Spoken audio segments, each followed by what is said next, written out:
Hello, everyone. Weird situation after 2 Villa wins in a row, but we're here anyways. Jack Grimsey alongside Robert Lintott, as always, for the whole cast. How's it going, Robert? It's going wonderfully. I told people that we were thinking about canceling the show because it just can't get any better than this.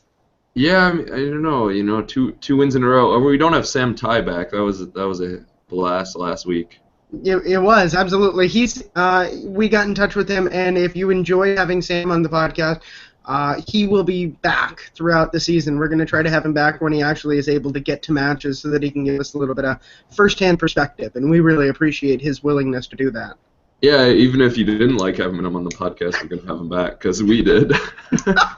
That's a good point. We're the ones running this show, so if you liked him, you're welcome. If you didn't, we're sorry. Yeah, I mean, whatever. Villa got a win after he came on, so... Absolutely, yeah. We're going to just bring him on anytime Villa need a second win in a row. So, yeah, I don't know. Villa had won actually a few matches earlier in the season in a row, and then obviously that horrible stretch where couldn't even get a point against QPR, and now it's beat West Brom for the third in a row. I know your favorite fans in the world besides Villa fans are West Brom fans, Robert. West Brom fans are my life and blood. They're so predictable. I can't wait for Saturday to enjoy them on Twitter, have them calling us wonderful names, telling us they're the pride of the Midlands. But I kind of also enjoy the fact now that because Leicester is up, we get 2 Midlands derbies in a row. I mean, one that no one seemingly cared about in terms of a derby, and then a second one that West Brom fans care about in terms of a derby. Yeah, and I mean, I don't know. West Brom are pretty terrible outside of Berahino. Berahino seems to be an amazing player. Yeah, he absolutely is. And you know, to their credit, for the past few years since they've returned to the Premier League, West Brom have found a way to survive. I mean, I can't really discredit them for that because that's all that Villa have been doing in that time span. As a team, do I necessarily hate West Brom? Not really. Like they've put together some interesting, if not thoroughly entertaining football, but I can't blame them because that's what Villa have done. Yeah, I mean, obviously you're going to be stretched on a budget, but let's get back to West Brom later. We got actually a couple Twitter questions coming in, actually from our friends at the Aston Villa Review. We just got, would you rather fight 1 Benteke-sized Grealish or 10 Grealish-sized Bentekes? The age-old question. Oh my gosh. I don't know. Benteke is huge. But here's the question: if it's Benteke-sized Grealish, will the camera zoom in on his socks and show us that he doesn't have any shin guards on? Yeah, I think you just kick him in the shins. Yeah, absolutely. Seems like the way to go. But 10 Grealish-sized Bentekes, the Ryan Mason technique would work. You could just push Benteke in the face then. And then get him a red card? Yeah, a 2 for 1. So we've got a football ref at this night. Then you could get someone down to 1 man. I mean, I hadn't even thought of that, but 10 Grealish-sized Bentekes, all you need is a goalkeeper, and you've got yourself a starting 11. Yeah. Or then you bring in that Benteke-sized Grealish, and then you have one of those winger target men types. Oh, that sounds perfect. Actually, let's see if Villa can find themselves some Grealish-sized Bentekes and a Benteke-sized Grealish, because I think that is the best way to improve this club right now. I think either or slots into the lineup. Really, yeah, absolutely. Instantly, especially with all the injuries we have. I think especially with all the injuries. And Chaz Rad at Chaz Suplex Rad sent us, where in the world is Libor Kozak? Which is funny because we were just talking about that before the show. And we came to a decision, and we have some unfortunate news for everyone. Jack? After a long deliberation, the referee's called a halt to this contest and has declared Libor Kozak, in fact, dead. Yeah, we're pretty sure the guy is never coming back. Thanks, Ciaran Clark. At least you're good now. he's earned the ability to kill one Villa player a year with he's been playing lately. Yeah, he's just felt bad. He's just had to play so well lately. It's actually a good question from Jazzrad, because where in the hell is Lever Gozak? We were legitimately discussing it, and we came to that conclusion that he must be dead, but we haven't heard about him lately. We haven't seen from him lately. He's certainly got to be a better option than some of the striking things we have now, but that's only if he's actually alive. Yeah, and it's funny. Yeah, another question we had from Austin Elliott at Tip Daddy. And what is the reasoning behind Lambert not giving Bent a run when we needed strikers and then loaning him? I think we saw Ben only get really one or two chances, I think. Yeah, and he like was legitimate chances. He came on late in a couple other matches and I don't know, got 4 touches in 40 minutes of play. Yeah, he said he's willing to work in Lambert's system. Then I don't know how much he can work as a striker who's not a target man or someone on the outside with a lot of pace, because that's how he uses other strikers. But yeah, when Bent had a couple chances, he missed them. Yeah, and he was, when he had those chances, he missed them, and he was entirely incapable of creating his own chances. But to the question at hand, why wasn't he given a chance, and why did we loan him? That's a great question. He was bad. I get that's why we sent him out. But loaning him out forced the recall of Callum Robinson, who hasn't played in a couple of weeks now. But that's a bad thing. I think we would have rather seen Callum stay at Preston North End. Exactly, right? Unless he's going to play. I mean, you see December, Villa have all these injuries, fixture build up. I think we could see Callum Robinson play this month and maybe get loaned to a championship side for the spring. Yeah, that's the talk that I've heard from a lot of people, that, maybe he's going to get loaned out in the spring. And if that's the case, I'm a little less against what's happened. Because, I'd be thrilled to have him starting week in, week out at championship side.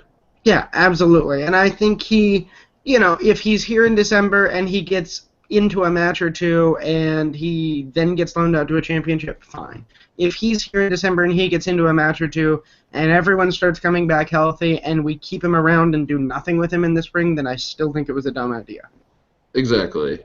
So I'm sticking hard to my line that until Paul Lambert does something smart with the Callum Robinson decision, he's doing something stupid. I'm going to assume he's doing something stupid because he hasn't earned the benefit of a doubt on that one yet. I don't think that's a stretch at all. Just based on, I don't know. I think Lambert's transfer business has gotten markedly better. Since I think so too. It's just it's not his transfer business that I have a problem with. It's his dealings with young players. They give me pause. So that's why I'm not giving him the benefit of the doubt. It's actually at the point where if he buys a player, I'm just going to go ahead and trust him that player is worth buying, because he does have the benefit of a doubt there. And now players like Yoris Ikora coming through. So, I mean, Ikora's been amazing, I think. Yeah, absolutely. He's been absolutely phenomenal. He on Sunday, he was everyone that Sam Tighe said he was and more. He's got pace, he's got football knowledge, he's got a good passing ability, he knows when to make the right tackle. He's really, honestly, at this point, I would choose him over any other central back in Villa, including Ron Vlaar. I would as well, and actually, looking at the injury report, it looks like Vlaar could be back for the West Brom game this week, as well as Cleverly, who was reported with a knock now on his ankle, but still we're missing Delph and Senderos, and I think, I don't know, Senderos has already served his purpose and served his value at a free transfer. Yeah, I would agree. We've gotten our value out of him, and now I think he becomes really good backup. Exactly. I'd be glad to have him as fourth choice even for the next 2 years. Yeah, absolutely, or even third choice. I'm okay with that. Sure. First off the bench from him, sure, he's good. Or we could use a back three if everyone could just stay healthy. I'd be happy playing him in a back three. I'd like to see that too. My only issue with the back three at this point is if you switch there, it means you're going to either play 5 at the back with Hutton and Sissoko, and I don't love the idea of 5. No, you're going to play Bakuna on the wing. Or you're going to get rid of Hutton and Sissoko, and I think Hutton should be playing every match. He's earned it right now. Yeah, but in some matches where you know you're going to go against 2 strikers, I think you swap the wingbacks. I think you put in Richardson and Bakuna. All right. Sissoko and Hutton have been great defensively, and I mean Hutton even got forward and scored a goal. So obviously, and Sissoko, I know he tries going forward, but he cannot complete a cross. No, he can't. He's And that's really okay terrible. because he's incredible, and as Sam was saying last week, at blocking crosses. Yeah, he's a defender, and he is primarily a defender. And for years, we've had sort of this identity. Thanks, I think, in large part to Gabi Agbonlahor, we've had this identity as a counter-striking club. And to really fulfill that, you need right and left backs that can get up a little bit. But I think Villa Well, we've had a lot of pace. exactly. In the attacking phase of the game for however we've decided to set that up. I mean, we could have chose the option. I mean, Darren Bent's a pacey striker too. He was a pacey striker. I mean, yeah. I didn't see anything to say he was pacey this year. He looked slow. He's always had the right pace at the right time, really. That's a good point. Yeah. If he's on, and Vyman's not slow by any stretch of the imagination, but. So, I mean, it's just you have some speed up there, and then you don't have the midfielders to possess the ball. Of course, I think you're gonna try to hit people in the counter. Yeah, absolutely. But I think I'm okay with this idea of defending right and left backs. It's they're actually doing that job, because the problem was we had right and left backs who were okay in getting forward and pretty bad at defending. I would rather have, backs who are good at one thing, and that's defending, rather than exactly. They're pretty not average at one and then crap at the other. And especially because they're not wingbacks. With Richardson and Bakuna there, I think you can afford to have them, give them a bit more freedom, let them go forward. But I think again that maybe that's only going to work if you have Sanchez who can sit alongside Westwood. Because, Sanchez wins the ball, you want him to play it square to Westwood 5 feet away. That's fine. And then Delph, I think Delph or Cleverly in the middle going forward. But maybe that's only good if you have Benteke and Kozak back, so. Yeah, that very well could be. I think the other issue I would have with three at the back is I would worry because Villa have a real tendency to narrow up, as Tom Jones keeps pointing out on Twitter, our writer Tom Jones. They have a real propensity to get really narrow, and three at the back I think might encourage that even further. That's true. If they're going to cede possession and bunker, that'd be a great way to get another actual defender on the pitch. If you're looking at it that way, Yeah, the really interesting thing to me is I think your core point here is really good. I think we've got the center backs right now to run a really good three at the back system. I think the issue is that the rest of the system doesn't really fit that as well. No, but I think it's good that just Villa are seem to be adding more depth and better, of course, just much better than last season. Yeah. I want to turn this really quickly over to Leicester. Jamie Vardy, the tackle on Aston Villa. Oh, yeah, sorry, let's get back to that. No, it's all right. Nothing at all. I just that tackle on Ashley Westwood. Should it have been a red card? Maybe not. Yeah, he came in from a pretty bad angle. He came in from behind. He didn't even touch the ball, and he scissor kicked Westwood. Yeah, he kind of locked his leg. I think it should have been. Yeah, I thought it should have been a red card too. And well, the FA didn't. Plenty of Villa fans on Twitter were blaming Carlos Sanchez for even placing that pass there in the first place, which I think is so wrong-headed. It's Carlos Sanchez. They just gave him a hospital pass. Yeah, exactly. But Carlos Sanchez didn't do that tackle. That was an unnecessary tackle. There is. Oh, I don't know why Vardy got stuck in. Yeah. Yeah, there's like a 5% chance you successfully complete that tackle, which makes me think it was maliciously done. At least somewhat. Maybe not necessarily premeditated. It's a forwards tackle. Yeah, it is, but it's just. Sanchez didn't make a great pass, but that does not change the fact that Vardy had no business making that tackle. No, and when he's not even going to get suspended for it. I think that's a bit harsh. Obviously, it helped Villa see out the match. Yeah, he's not going to get suspended for it, and in response, Villa have lost one of their better midfielders now for at least 4 matches. That's what the problem is that. It's going to be tough going without Westwood. Yeah, absolutely, especially since we're already without Delph, right? It's one of those things where losing one or the other, I don't think is catastrophic. Losing both, I think, is actually a pretty huge blow for Villa. And for an extended period of time. I mean, I think Delph really will be back maybe for Boxing Day. He obviously won't be at a preseason level of fitness. Maybe he can keep decent fitness with a shoulder. I don't know. Yeah, he was back to non-contact training about. I've seen him on the bike and stuff, but yeah, I don't know. It's not like playing in a match, but yeah. So I thought that Westwood injury hurt, but boy, there were some highlights in that match. How about Ciaran Clark's goal? Yeah, wow, that was great movement. It looked like Westwood on that set piece. You're gonna miss that. Yeah, but I mean, exactly. The set piece from Westwood was absolutely perfect. He put it on the tee. He put it into a spot where nobody was.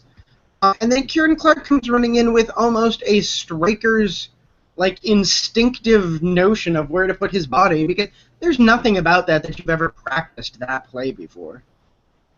No, probably not. I mean, he was falling down. The only way he was going to get that shot is if he fell down and headed it.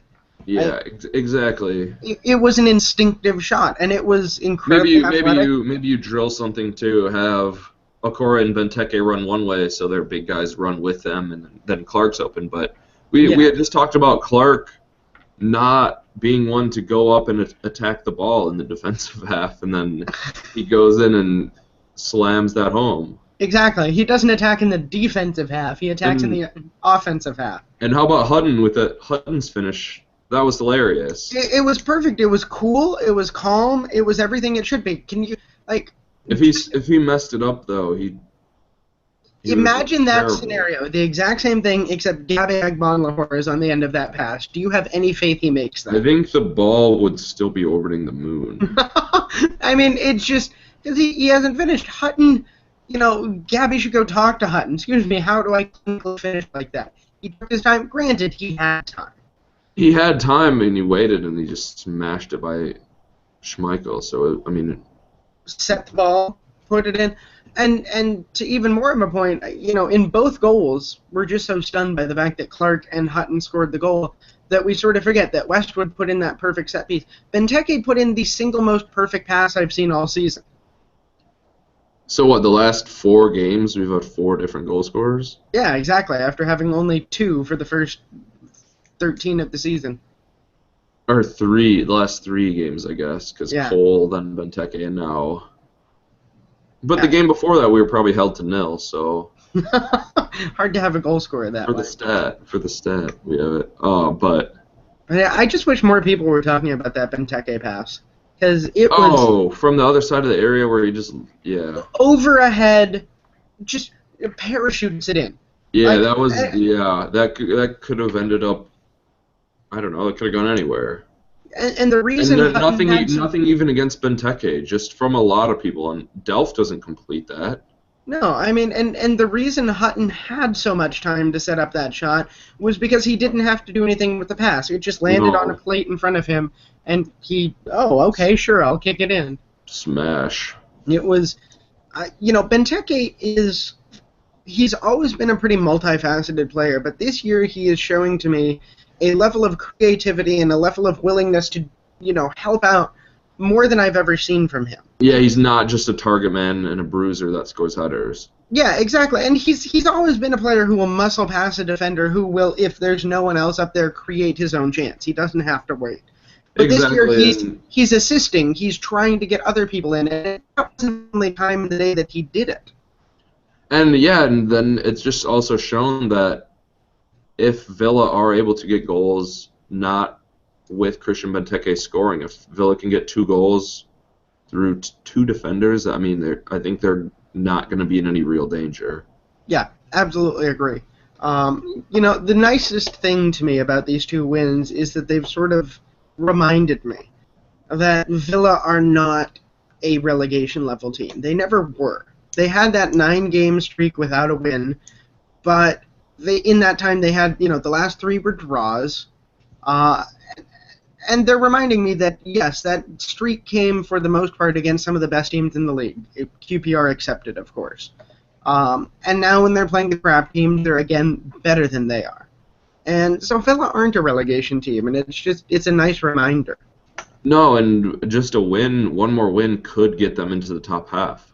Yeah, absolutely. I mean, it is a little depressing to go back and think that we had three prime opportunities heading into, past the 80th minute, and we had 3 points locked up, and we dropped all of them. I don't know. That's just. Do you expect anything different though? No, I think absolutely not. everyone blows matches like that, Yeah, but it just sucks to have blown 3 out of 4. Oh, no doubt. I mean, if you could have even just held on for a point, I mean, like Igbanlahor coming back, not marking, and then Okoro giving away a penalty, that really hurts because you think, oh, what, we'd be on 23 points, we'd be eighth. Yeah, we'd be even better. I figured it out. We would be fourth right now if we had gotten the If you had all Tottenham. of them, I don't Yeah, the think, Tottenham, yeah. Burnley, Southampton wins. Those were all three where we were headed into the last quarter of the game with I three. feel like Spurs might have ended in a draw at It, best. it could have, but I mean, it's just. But like I said in that post that I wrote this week, there's no point in going back and saying, oh, it could have been, Oh, except for the yeah. fact that it points out that this league is not deep this year. Villa are 30 minutes away in 3 different matches, 30 minutes away from being fourth place, and they were crap. And you know Undeniable. who's in fourth place right now? Who? West Ham. So if you're going to say someone who's bad can't be in fourth, you're wrong. Yeah, exactly. It's not a deep league, so that's the value. Realistically, I think Arsenal probably end up getting fourth. Like always. Yeah, well, I mean, why not? Because I think Man United are going to be in the top three. Yeah, they could be. They're finally starting. They'll ride their luck until their injuries stop, and then they'll be okay. Yeah, and yeah, I'm interested to see what Van Gaal can make of that club. Yeah, I don't know. I think this year would have been a real chance for Spurs to get fourth. Looks like Liverpool, they lost to Basel yesterday. Yeah, and it looked like junk doing Again, yeah. so. It could have been a year for anyone to get fourth or fifth. Yeah, and I think it still could be a year that Villa could finish, I don't know, eighth. Yeah, absolutely. And I just can't sit there and say even that there are 10 better teams because if I don't know if Lar hasn't been his best, but if he's back and Okora's playing well and Benteke's finding the back of the net, I don't know, and who knows with if Delph comes back. I just think Villa really need to finish strong and maybe even buy something in January to try to convince Delph to stay. yeah, at this point I would actually be okay if Delph didn't stay. I love him. Come on. I like having him around, but I think the pairing of Westwood and Cleverley. I honestly think Westwood has the potential to fill in the gap that Delph would leave. No, they're not the same player. No one's going to give you the runs that Delph did going forward that when he finished that and beat Southampton last year. Westwood never would do that. Yeah, you're never going to get that, but I'm okay with having a different style of player sort of captaining the midfield because that's what Westwood does when Delph is out. I don't hate a midfield of Westwood, Cleverley, and Sanchez, but I am not sure if we're going to be keeping Cleverley. Yeah, that's true. Because it's gonna be more costly to sell Delph and buy Cleverley than to keep Delph and just return Cleverley. Well, the problem is if you keep Delph, are you sure that you can actually keep him?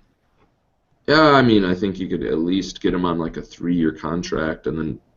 He's shown no indication of wanting that, though. That's the problem. Yeah, that's true, but. He's got the ability to go to a better club. He can earn a hell of a lot more money at a better club. I don't see what his reason to stay is, other than loyalty. Which I mean, if he thinks so, play. Yeah, but I think he can start. I think at 17 clubs in the Premier League. Probably. I don't think there's any reason for him to stay at Villa. All right, Villa, show Delph the money. Yeah, I mean, I want him to stay. I would love him to stay. I'm just sort of. The rational part of my brain has written it off because there's no reason for him to stay. So why would he? So they should have. I don't know. It's annoying that they didn't get him signed on a new contract maybe last year. Yeah. Why did you put it off? Yeah, it was. I don't know. They could be playing hardball too, and they Just give him a contract and then give him a fair release clause like 20 million. And if someone comes in for it, okay. Yeah, no, that's fair. And I think they should do that, and I really do think they should try to keep him. But I'm just trying to look at this squad and figure out what can they do if he goes, because I think his going is inevitable. Yeah, and I'd like to see. I mean, I think we're gonna need to buy another center mid then, because what's Gary Gardner done at Brighton? What is what's the plan, guys? Because if I don't know, what if even Sanchez got hurt? Yeah, and what we know right now, heading into West Brom this weekend, is that injuries can be a problem, because Delph is out, Westwood is out, and I'm not entirely certain that Cleverley would even make the start, because I don't know if you risk him after he got injured last match. So right there, your midfield trio is gone. And so Well, I guess you just got to play Callum Robinson somewhere. Yeah, or Jack Grealish, or Ciaran Richardson, or I think Ciaran Richardson's likely to get a start in central midfield at this point. I think so too, and I mean, God, this could be the type of situation where Yura Sakura only got a start when literally everyone was dead. Or what if what if you bumped Clark to defensive midfield? God, I mean, I think that could. But what's the purpose in that? Because Sanchez is your defensive midfielder. And he hasn't shown enough to make me think he could play elsewhere right now. He's barely holding on to defensive mid as it is. You'll have him throw in the tackles just a little further up the pitch. Yeah, transitional ball. I mean, you score. Yeah, you could. I think this is where Grealish gets the start. I think it's like Okora. Lambert's hand might actually get forced by the fact that he literally has no other option. And yeah, and with the layoffs on Sunday, it's lucky Villa didn't have a midweek fixture. Yeah, absolutely. It it kind of makes me wish that we had another Sunday match this week, because we could use it. And I don't know, it's gonna be pretty tight in the next couple weeks, though. Yeah, God, there's a lot of fixtures. I just can never believe how crowded Christmas is. Yeah, and I mean, the cup starting beginning of January, and I mean, Manchester United, of course. Mm-hmm. It's going to be a hellish stretch. But if Villa could get to 20, I think if they could get to 25 points by New Year's, as in the day after New Year's. Mm-hmm. If they win New Year's Day, then they're sitting in pretty good shape. Yeah, I honestly think they could hit 27 even by then. Yeah, okay, so just a reminder, West Brom's coming up this weekend, and then Manchester United on the 20th. Boxing Day is Swansea City, December 28th, Sunderland, and on New Year's Day, Crystal Palace. I think you can get 9 points from that stretch. With 19 points right now, 5 matches out of 15 points available. I'd be happy with 2 wins and 2 draws. Yeah, I'd be happy with that too, but I honestly think you could get 9. I think you could get 12. Oh yeah, I mean, there's a.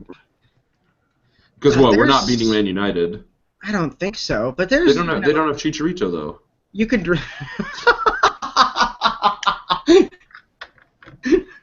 That took me by surprise. I like that. I mean, I would never in my life place a bet on this, but you could see winning all of the non-Man United matches and maybe even getting a draw in the Man United match. There's a chance you could get 13 out of that. Yeah. Which is insane to think about. There's no way I put money on them getting 13 points out of the next 15. But it's not totally crazy. No, I mean somewhat, just because they only have 18 on the board right now. Mm-hmm.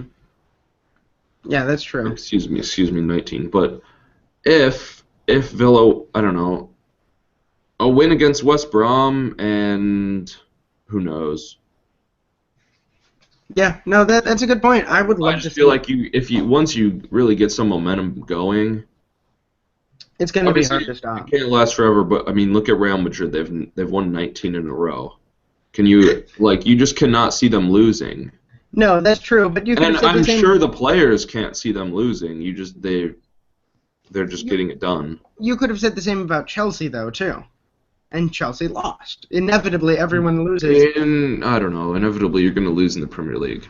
And the problem is, well, yeah, inevitably you're going to lose in the Premier League. And Villa are in the Premier League, and they're not the caliber of a team of any. No, they're not. But I'm saying once they're not going to reel off 19 in a row, but you could get they're 5 matches unbeaten now. Okay, I see what you're saying. They could. So if, I don't know, maybe a win here, another draw, then I don't know, then you lose one. But you still look at the run of form over 10 games, and you just say, oh, we're playing really good football. Yeah, so that's all I'm trying to say. I know okay. I'm not going to be able to do that. Yeah, no, this is the time for Villa to make their move. They can pretty much secure safety by New Year's Day.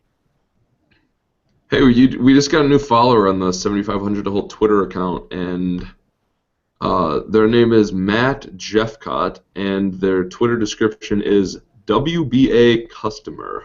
Well, I'm glad that we're getting West Brom fans after trolling. Does that mean season ticket holder? You've bought something at the West Brom club shop. I like it. Are you excited for West Brom this weekend?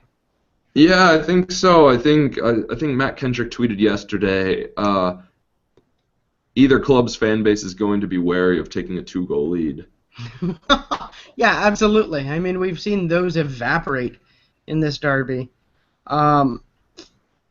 It's, I don't know. I just love the West Brom derby at this point. I think there have got to be some goals in it. I think I'm going to go 3-2 Villa.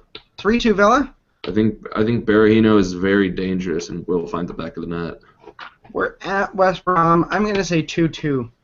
2-2. I'd be okay with it. Yeah, I would be too. You have any final thoughts? Play Grealish. Of course. In honor of Sam Ty, and he's so correct. Play Grealish, especially if we've got all the injuries. There's no excuse not to play him, right? It's he came so close to scoring. Oh, God. He's going to do it, and I hope it happens at Villa Park, because that place will go frickin' insane. If there's anyone there.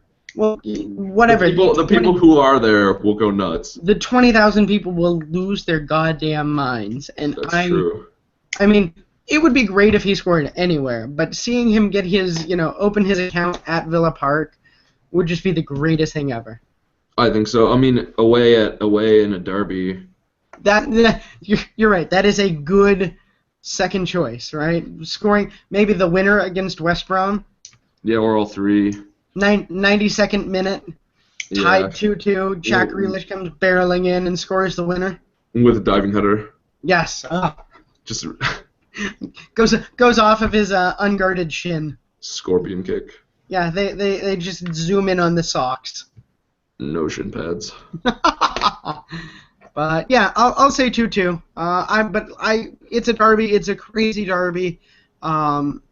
It's a derby between two, unfortunately, kind of equal squads, especially with all the injuries Villa have right now. So it really can go anyway. I hate to say that cliche, but there's no predicting this one. Well, yeah, I don't know. I think it'll be entertaining, but we'll have all the coverage for you, of course, and that's going to be this Saturday. It'll be 10 a.m. Eastern, 4 local. But yeah, I guess that's all we have for this week. So remember, we're still on iTunes, Stitcher, Blog Talk Radio, and for Robert Lintott, I've been Jack Grimsey. Thanks for joining us on the Holtcast.